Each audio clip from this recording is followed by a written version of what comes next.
नमस्कार, hot topic में आपका स्वागत है। मैं हूं अखिलेश शर्मा। हरियाणा में गठबंधन को लेकर आम आदमी पार्टी और कांग्रेस के बीच सैद्धांतिक तौर पर सहमति बन गई है।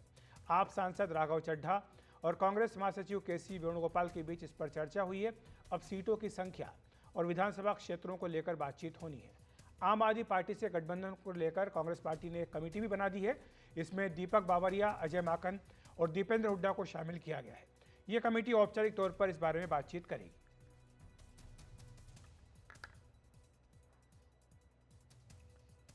तो इस कमेटी को लेकर चर्चा होगी और साथ में सीटें कौन कौन सी है इस पर भी बातचीत होगी।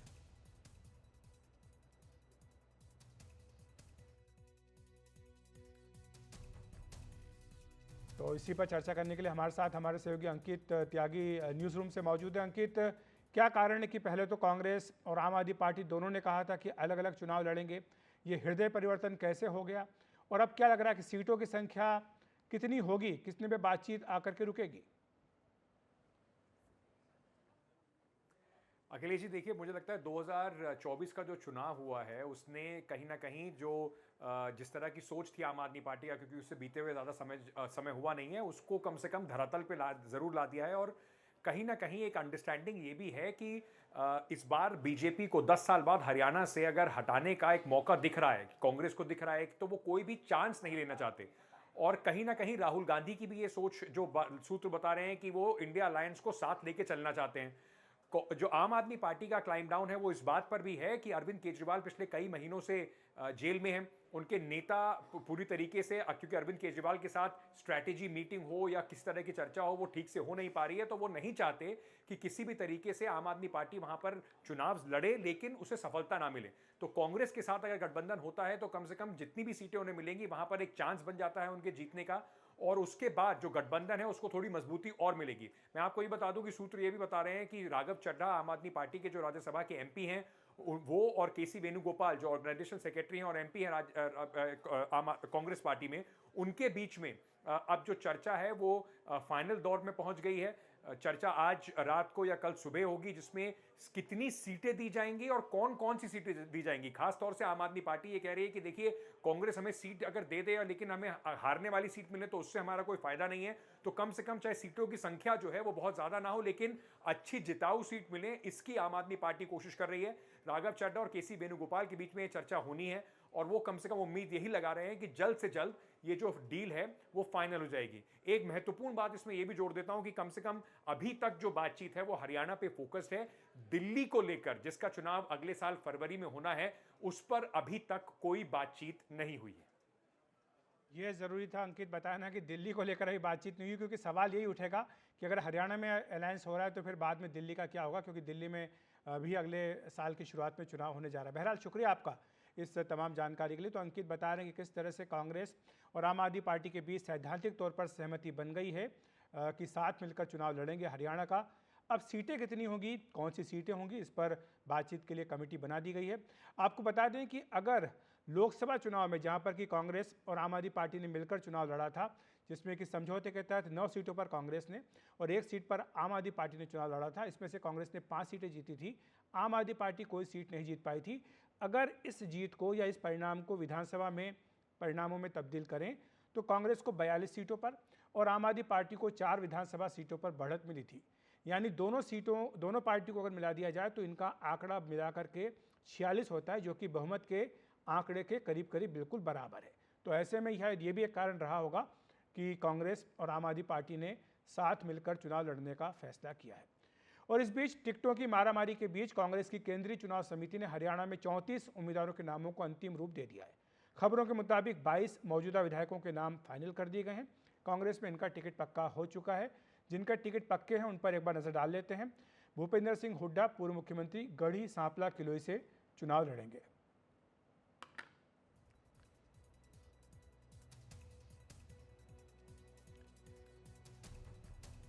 मोहम्मद इलियास पुनाहना से चुनाव लड़ सकते हैं। भारत भूषण बत्रा रोहतक से, राव दान सिंह महेंद्रगढ़ से, चिरंजीव राव रेवाड़ी से और आफ्ताब अहमद नूह से चुनाव लड़ सकते हैं।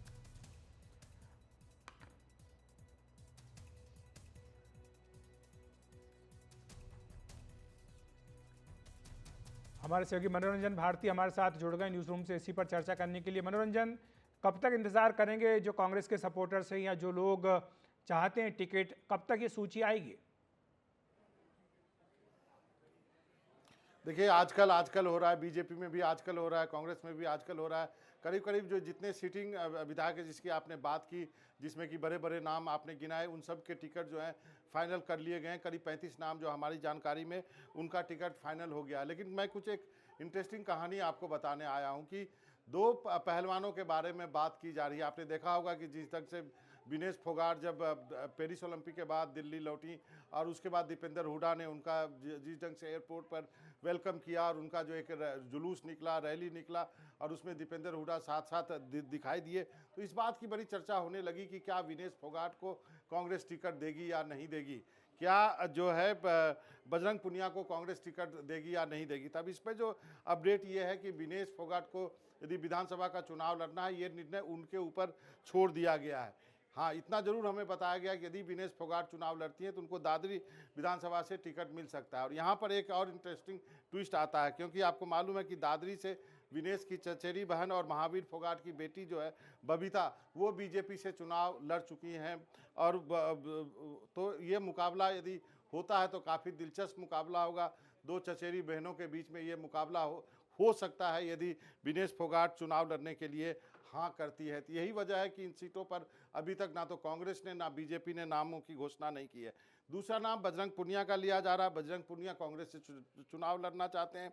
वो बादली विधानसभा से चुनाव लड़ना चाहते हैं, लेकिन कांग्रेस ने वहां पर कुलदीप वत्स जो कि बादली से सिटिंग एमएलए हैं, उनका नाम फाइनल कर चुका है। तो ऐसे में बजरंग पुनिया कहां से चुनाव लड़ेंगे, तो ये हमें बताया गया है कि वो किसी और जाट बहुल सीट से उनको एडजस्ट किया जा सकता है। वो भिवानी की भी सीट हो सकती है या फिर बहादुरगढ़ की सीट हो सकती है, किसी और सीट पर उनको टिकट दिया जा सकता है। तो ये दो नाम जो हैं पहलवानों के, खिलाड़ियों के, वो काफ़ी चर्चा में चल रहे हैं। और जहाँ तक आम आदमी पार्टी के गठबंधन की बात राहुल गांधी ने कही है, तो उस पर कांग्रेस ने एक कमेटी बना दी है, लेकिन कांग्रेस वहाँ पर 2 से 5 सीट से ज़्यादा देना नहीं चाहती है और 12 से 15 सीट आम आदमी पार्टी मांग रही है। पता नहीं ये गठबंधन कैसे होगा।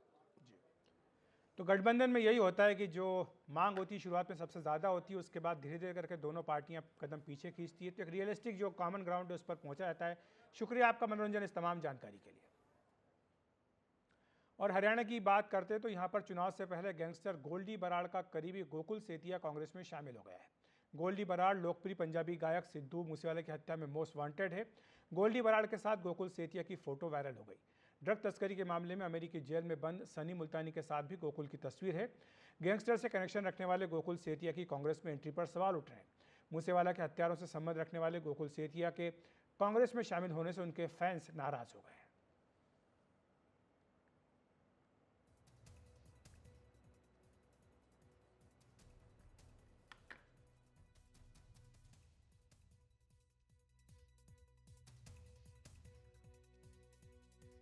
अब कोई आईएएस बन गया, कोई आईपीएस बन गया हमारा मित्र, कोई बाहर चला गया, कोई अपनी फार्मिंग संभाल रहा है, कोई सरकारी जॉब लग गया, कोई बिजनेसमैन बन गया, कोई गैंगस्टर बन गया।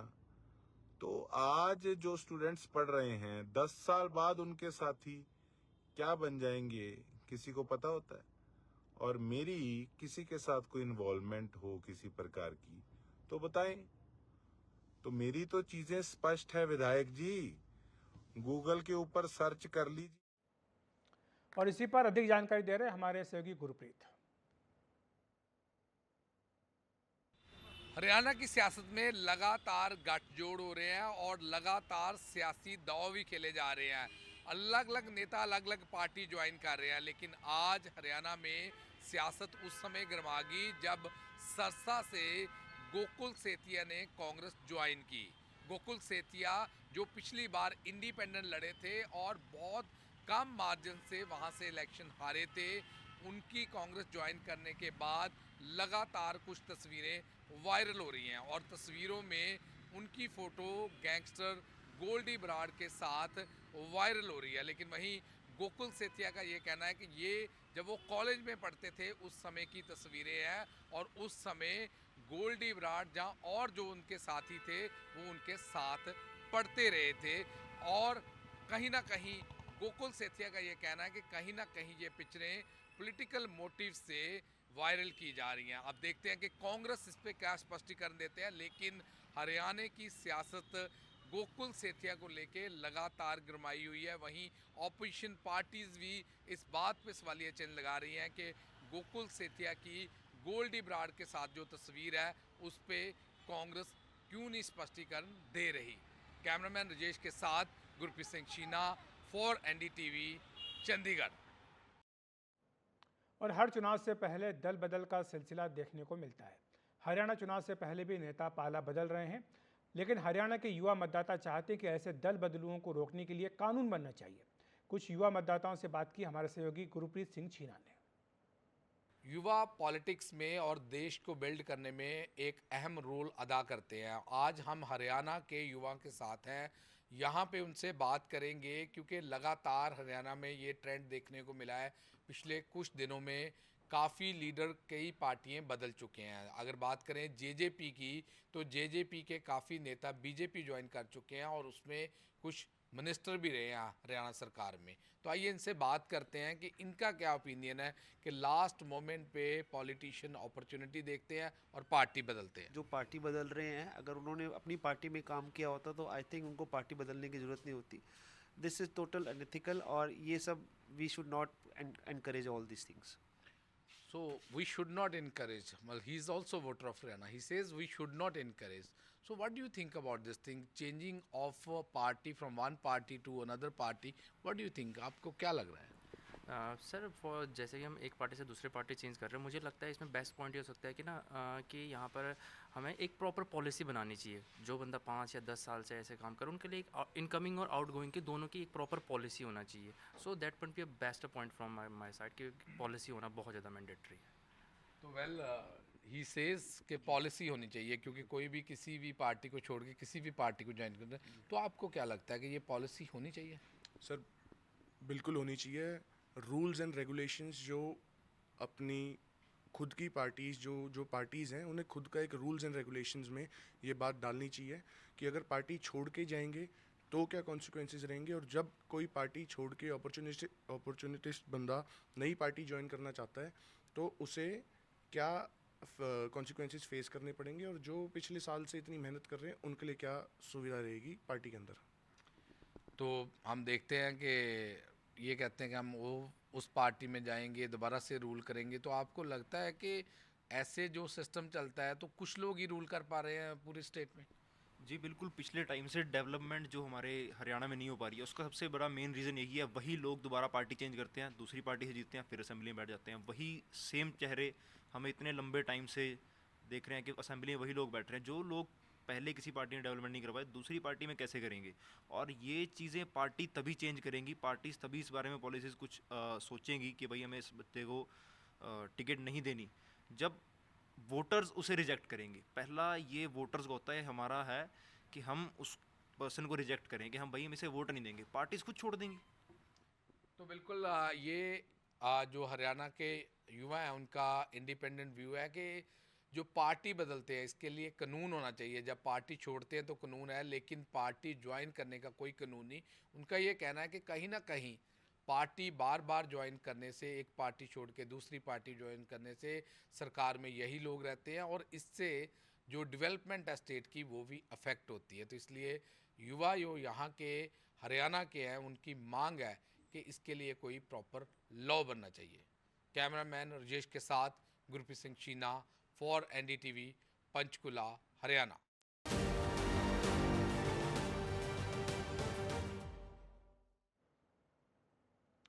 अब बात कर लेते हैं जम्मू कश्मीर चुनाव की। कश्मीर और सूफी संगीत का रिश्ता पुराना है। यह संगीत वहां के नौजवानों में एक बार फिर लोकप्रिय हो रहा है। नशे से मुक्त हुए कई युवा सूफी संगीत से जुड़े हैं। इन युवाओं ने एनडीटीवी से बातचीत में कश्मीर चुनाव पर खुलकर अपनी बात रखी। कश्मीर और सूफियाना म्यूजिक का बहुत पुराना ताल्लुक रहा है। ये भी कहा जा सकता है कि ये सदियों पुराना है। आज हम बटमालू में हैं। यहाँ पर इन म्यूजिशियन से आपको मिलाएंगे। कश्मीर की चुनावी डायरी में कुछ कश्मीरी म्यूजिक के बारे में बात करेंगे और कुछ सियासत के बारे में भी।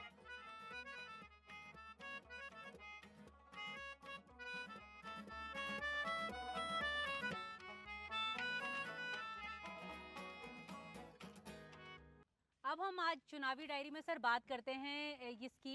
बिलाल साहब आपसे ही शुरू करते हैं। पहले सबसे बताइए इस म्यूज़िक के बारे में, आप इसके साथ कब जुड़े और कितने साल से हैं? वेल जब से हमारी पढ़ाई शुरू हो गई, जब से हम फिक्र में आ गए, तब से तो म्यूज़िक का शौक़ था पहले से। तो फिर लेकिन स्ट्रगल बहुत है एज़ कम्पेयर टू बाकी आप स्टेट्स के हिसाब से। हमारे कश्मीर में इस चीज़ का स्ट्रगल बहुत है, हमने बहुत स्ट्रगल किया। और उसके बाद हमने थोड़ा सा हमें आया अपना म्यूज़िक। उसके बाद हम लोगों ने डिसाइड किया कि हम लोग ये म्यूज़िक बाकी लोगों तक भी पहुंचाएंगे। फिर एक छोटा मोटा स्कूल यहाँ खोला एक वैली में, और जो नामुमकिन था यहाँ, तो हालात के हिसाब से भी हम लोग उतना नहीं कर पाते थे। फिर भी हम लोगों ने बहुत कोशिश की, एक एजुकेशन के हिसाब से बच्चों तक पहुँचाए ताकि यहाँ डेवलपमेंट हो अपने बल पे। तो फिर हमने एक स्कूल खोला मिज़राब नाम से। तो ये आप स्टूडेंट्स बच्चे देख रहे हैं, ये बराबर आजकल। कितने साल से सीख रहे हो? ऑलमोस्ट मैम 3 साल से। 3 साल से, जी मैम। अच्छा, अभी जैसे घाटी में चुनाव हो रहे हैं, सब लोग फोकस यंगस्टर्स पर कर रहे हैं। आजकल का यंगस्टर किस चीज़ पे फोकस कर रहा है? जी मैम, मैं तो म्यूज़िक पे ही फोकस कर रहा हूँ। और क्या बनना चाहते हो बड़े होके? मतलब पढ़ाई करके कुछ आगे किस में जानना चाहते हो? मतलब म्यूज़िक को ही फॉलो करना चाहते हो? म्यूज़िक में ही करना चाहता हूँ। और पेरेंट्स अलाउ करते हैं? बहुत सपोर्ट करते हो। सपोर्ट करते हैं? जी मैम। और यहाँ पे अभी तुम्हें लगता है कुछ चेंजेस आए हैं यहाँ पर? हाँ, पिछले 2-3 साल से थोड़ी तो बहुत बेटर हुआ है? जी मैम। जैसे इंट्रिकेट है काफ़ी, बहुत। कश्मीर की पॉलिटिक्स भी बहुत इंट्रिकेट है। जी जी जी जी। तो अभी चुनाव हो रहे हैं तो अच्छी बात है। बहुत अच्छी बात है। हाँ, बहुत तो अच्छी लोग जो हैं किस बात को लेकर खुश हैं? क्योंकि 10 साल से तो सरकार कह रही थी कि अच्छा ही सब कुछ हो रहा था, तो इस बार चुनाव हो रहे तो इतनी खुशी का है, क्यों है? क्योंकि सबको फ्रीडम मिल जाएगा, मुझे लगता है। हाँ। सब अपने अपने जो उनके ख्वाब है, जैसे हमारा यंगस्टर है, जो जितने भी यंग हैं, हम यही चाहते हैं कि हम जैसे म्यूज़िक, बिलाल साहब ने अभी आपको बोला कि म्यूज़िक में यहाँ पे इतना स्कोप नहीं है। ये तो हमारी वजह से हमने बहुत लड़ा इस चीज़ के लिए। मुझे लगता है उसमें भी एक सुधार आएगा। पहली बात तो ये है कि जितने भी बहुत टाइम से यहाँ इलेक्शन नहीं हुआ, आपको पता है, तो उस वजह से उस बीच में जितना गैप बना, उसमें ये यूटी कहलाता है अब। तो इसमें काफ़ी चेंज भी आई, डेवलपमेंट भी काफ़ी हुई, लेकिन काफ़ी चीज़ें अभी होनी चाहिए, अभी होनी बाकी है। मतलब देखिए, अभी इलेक्शंस आ रहे हैं, इलेक्शंस में हर एक पार्टी ने अपना एक मैनिफेस्टो दिया है ना। तो लेकिन आर्टिस्ट के लिए कहीं पे कोई जिक्र नहीं आया। ये एक बहुत बड़ा मुद्दा है हमारे हिसाब से। और जम्मू कश्मीर चुनाव में बीजेपी के राम माधव एक बार फिर पार्टी के रणनीतिकार के तौर पर कश्मीर घाटी में हैं। एनडीटीवी ने बात की जम्मू कश्मीर बीजेपी के प्रभारी सुरेंद्र अंबरदार से, जिन्होंने कहा कि बीजेपी इस बार अपने दम पर बहुमत हासिल करेगी। साथ ही उन्होंने ये भी कहा कि पार्टी दूसरे दलों के भी संपर्क में है। फर्स्ट फेज का इलेक्शन है, उसकी जो तैयारी है वो ज़ोर शोर से हो रही है। सभी पार्टीज़ जो हैं वो मैदान में कूदी हुई हैं। भारतीय जनता पार्टी भी अपना कमल जो है वो खिलाना चाहती है। हमारे साथ सुरेंद्र अंबरदार साहब हैं, जो यहाँ पे कश्मीर के इंचार्ज हैं जो भारतीय जनता पार्टी के लिए। तो सर, क्या स्ट्रैटेजी है कमल खिलाने की यहाँ पर? नहीं, देखिए, प्रधानमंत्री जी का जो विजन रहा है पिछले 2014 के बाद, उसका इम्पैक्ट जितना देश भर में है, इतना ही इम्पैक्ट कश्मीर में भी है। और मैं तो ये मानता हूँ कि कश्मीर में प्रधानमंत्री जी का विजन, जो प्रोग्राम्स, उनके इम्प्लीमेंटेशन को लेकर सिर्फ चर्चा भी नहीं है, बड़ा अप्रिसिएशन भी है।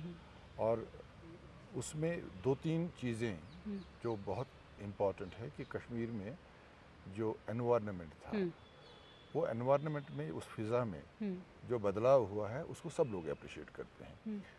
कुछ लोग जो भारतीय जनता पार्टी से कुछ बिंदुओं को लेकर, कुछ मुद्दों को लेकर डिफ़र करते होंगे, उसको अप्रिशिएट करते हुए, पर प्रधानमंत्री जी के जो प्रोग्राम्स रहे हैं उनको सभी अप्रिशिएट करते हैं।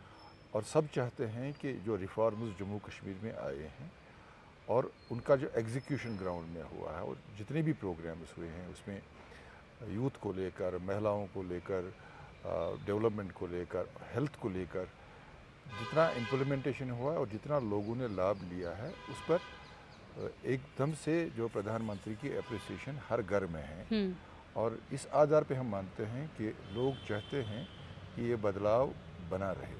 सर, राम माधव जी की भी वापसी हुई है, तो इसके पीछे क्या देख मतलब भारतीय जनता पार्टी को क्यों लगा कि उनकी वापसी अहम है इस टाइम पर? नहीं, इसके पीछे कुछ नहीं है, ये इसके सामने है। हाँ। कि राम माधव जी एक बहुत ही अनुभवी और इंटेलेक्चुअल लीडर है। और भी जो अधिकारी जो भारतीय जनता पार्टी के वो भी कर्मठ है। तो उसमें जो अनुभव के आधार पे जो अभी जम्मू कश्मीर में जो परिस्थिति है उसमें भारतीय जनता पार्टी को सरकार बनानी है। तो सरकार बनाने के लिए केंद्रीय नेतृत्व को लगा कि राम माधव जी का योगदान यहाँ रहना चाहिए। तो इसलिए राम माधव जी को, और भारतीय जनता पार्टी या और भी जो हमारा पेरेंट ऑर्गेनाइजेशन है, और वहाँ ये कोई बड़ा मुद्दा नहीं है। ये कि मुद्दा ये है कि वो जानकार हैं जम्मू कश्मीर के और अनुभवी हैं और उनका एक अपना औरा है। इसलिए पार्टी को लगा कि उनकी आवश्यकता है, तो कार्यकर्ता के रूप में हम सब उनके सहयोग करेंगे। तो आज इस कार्यक्रम में इतना ही। आप देखते रहिए NDTV इंडिया। नमस्कार।